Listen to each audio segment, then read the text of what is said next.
Hi, Helena here from Wolfnest Property Management, coming to you today with another video regarding all things property management. This week's topic is what to do when your tenant's lease is up. Did you know that apartment inventory is higher between May and September because of the significant turnover of leases and people moving during these months? Regardless of the time of year you move, you should start your search in the middle of the month before you need to move. And as a landlord, when your tenant's lease is up, you want to try and keep them long term. We will guide you through what to do when your tenant's lease is up. Your ultimate goal, of course, is to keep your property filled year-round. When you find the right tenants, you want to hold on to them for as long as possible.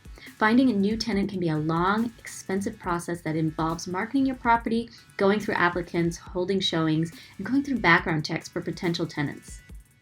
So, to keep your tenants long-term, before your tenant's lease is up, you should consider the pros and cons to decide if you want to renew your tenant's lease. These are some things we should consider.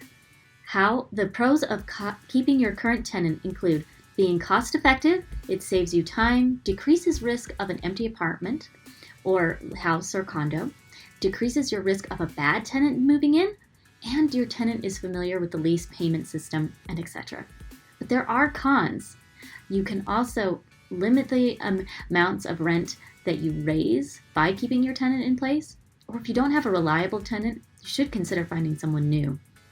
And you can take the time to renovate and ask for higher rent if you have space for a bit. If you're looking to raise the rent significantly, you should consider finding new tenants because it will be hard to keep yours if you increase the rent too much. Deciding the route you want to take, you're going to renew your tenant's lease about 90 days before their lease is up. That's when you should begin conversations. Ideally, you don't raise the rent significantly and you ask for a decision 60 days out. Contact us at Wolfnest to learn more.